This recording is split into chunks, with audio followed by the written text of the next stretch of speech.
Hello guys! Hello Taurus! Welcome dito sa aking channel, Palaran 888 Taurus. At ay general reading, so kailangan nating alamin natin kung ano yung messages, vibration na para sa inyo. Ito yung messages na kakailanganin nyo or messages na pwedeng makatulong sa inyo, Taurus. First card natin is manifestation. Tingnan mo, Taurus. Kita mo ba? Manifestation, dito sinasabi na maging honest ka daw, Taurus, maging clear ka sa kung ano yung mga intention mo. So, dito sa linggong ito, sinasabi sa'yo ng universe na para sa manifestation of your dreams, kailangan natin na maging klaro, maging, parang tawag dito, maging klaro. Klaruhin natin kung ano talaga ang gusto natin sa buhay. Okay? This week is time to manifest. Pwedeng magsulat ka sa isang papel para doon may sulat kung ano yung mga gusto mong mangyari sa buhay mo. And yung iba din sa inyo, isulat natin sa vision board. Okay? Maggupit ka ng mga pictures ng sasakyan, ng bahay, ng kung anong bansa ang gusto mong puntahan. Basta maging klaro ka. So, this week is a manifestation week para sa mga Taurus. So, chance mo na to para i-wish mo na lahat ng mga gusto mong i-wish sa buhay mo. Okay. Thank you. And first quarter, Moon in Capricorn. So, it's your energy and leisure, kindness, self. So, yun. Ipakita mo na daw. This week, i-showcase mo na. Ipakita mo this week yung pinakamabait mong version sa sarili mo. Okay? So, this week, ilalabas mo, Taurus, lahat ng mga positive side mo. Okay? Tingnan natin sa third deck mo.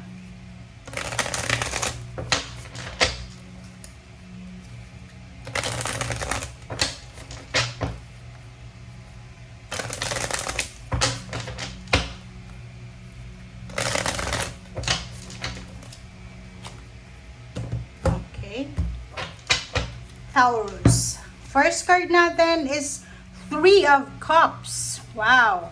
Taurus, ito ay pwedeng related din sa mga Taurus na may karelasyon na Capricorn or Virgo or any zodiac signs. Nakikita natin na may posible kayong isi-celebrate. It's a family celebration, family success, community success, company success. Basta mayroon kayong isi-celebrate sa linggong ito. Okay? It's either birthday celebration ng mga Aries, or maybe release, freedom, or anything na celebratory. Queen of Coins, yung mga Taurus ngayon is posibleng makakaalis ka sa problema pinansyal. So, nakikita natin dito na posibleng isa yon sa mga isa-celebrate mo sa linggong ito is all about money, all about career. Posibleng mahawakan mo na yung pera, yung financial, yung kung ano man yan na talagang para sa'yo. Okay, 5 of Swords and 7 of Wands. So, nakikita ko sa'yo dito, you have parang choice. You have a choice, okay? You have a choice kung i-give up mo ba siya or i-pursue mo siya. Pwedeng love, pwedeng relationship, pwedeng pera, trabaho, or negosyo. So, nakikita ko this week, magde-decision ka. It's either hihintayin mo pa ba or i-give up mo na. Okay, Queen of Cups. Nakikita ko this week na as much as possible, Taurus, kailangan mong maging kalmado. Babae ka man or lalaki, kailangan mong kalmahin ang sarili mo. Tingnan mo naman, oh, diba? At ang Queen of Cups, sinasabi sa'yo na kalmahin natin ang ating sarili. Kalmahin natin yung emotion natin kung masyado tayong naiinis or nayayamot. Ace of Wands, yung Ace of Wands dito is all about excitement, all about freedom, all about confidence. So, nakikita ko sa'yo dito na talagang may celebration kayo na isi-celebrate ngayon. Family celebration, relationship celebration, or money celebration. Okay? The Devil, kaso lang may Capricorn dito. So, if you're in a relationship with a Capricorn, parang medyo killjoy itong Capricorn na ito. So, kita ko sa'yo dito, yung The Devil na to, pwedeng may yun lang sa mga Taurus na may karelasyon na Capricorn, pwedeng sila yung maging rason kung bakit hindi mo maisi-celebrate yung isi-celebrate mo kasi wala siya sa mood, yung Capricorn na yan. Diba? Kasasabi ko lang ngayon. Okay. So, if you're married, if you're in a relationship with Capricorn, yun lang ang magiging challenge mo. Kasi parang nakikita ko sa'yo dito, you're in a restricted relationship. Diba? So, kita mo dyan, Taurus, na yung relationship na meron ka sa ngayon is kailangan mong pag-isipang mabuti. Okay?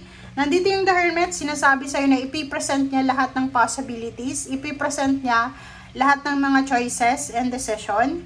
Kung nasa kasalukuyan kang 8 of Swords, sinasabi dyan sa'yo na may mga way out dyan. Okay? Huwag mong iisipin na, dyan na lang, hanggang dito na lang, hanggang ganyan na lang. No. May rason ang lahat. And isipin mo na everything happens for a reason. And etong Empress na to, kung makikita mo, sinasabi na lahat ng mga nangyayari sa buhay natin ay may rason, may katapusan, may magsisimula. So nakikita ko ang daming rason para makapagsimula ka. Unahin natin, pamilya, pwedeng may mga away na pwedeng masolusyonan, may reconciliation, merong mga nawala ng pera, nawala ng kung ano man na nawala sa buhay nyo, ang posibleng babalik sa inyo, bagong ideas, bagong mindset, bagong emotion na pwedeng fresh pa sa ngayon. Emperor, yung mga Capricorn dito na medyo may mga health issues, like for example, may mga masakit sa katawan, this week may healing na paparating, diba? So mag-heal yung katawan nyo, magiging strong yung body nyo, and then physically, mentally, ganun din, magiging strong yung mental nyo. Lalo doon sa mga, may mga wini-wish na tumaas yung posisyon, ranggo, or salary. This week, may mga possibilities na ganun, and you will receive or reclaim your power. So, kung maraming nawala sa'yo, nawalan ka ng trabaho, nawalan ka ng karapatan, dito sinasabi sa'yo na posibleng ibalik to sa'yo ng universe simula sa linggong ito. Judgment, nakikita natin makakatanggap ka ng isang parang ang judgment din is confirmation. So, pwedeng nag-a-apply ka for managerial position or anything na mataas na position. This week, matatanggap mo yung sagot sa'yo kung natanggap ka ba or karapat-dapat ka ba. Okay. Next card natin is 3 of Coins and Palace of Swords. So, nakikita ko sa iyo dito, may mga posibilidad, okay? May mga posibilidad dito, Capricorn, na negosyo. Okay? So, isa sa mga possible na pwedeng income na pwede mong simulan is negosyo. So, if I were you, Wheel of Fortune kasi, sinasabi ng baraha sa iyo dito na bibigyan ka this week ng pagkakataon ng universe para makapagsimula ng bago. And isa yung pwede mong masimulan ngayon, lalo sa financial, is negosyo. So, if mayroon kang negosyo na iniisip na simulan, since nandito yung Empress, wag mo nang patagalin pa, subukan mo lang. Pero, dito sa negosyo na to, make sure na yung kapital na ilalabas mo yan or ipapasok sa negosyo, dapat maliit lang. Okay? Kasi trial lang to eh. You're trying lang. Okay? So, thank you guys for watching. Bye!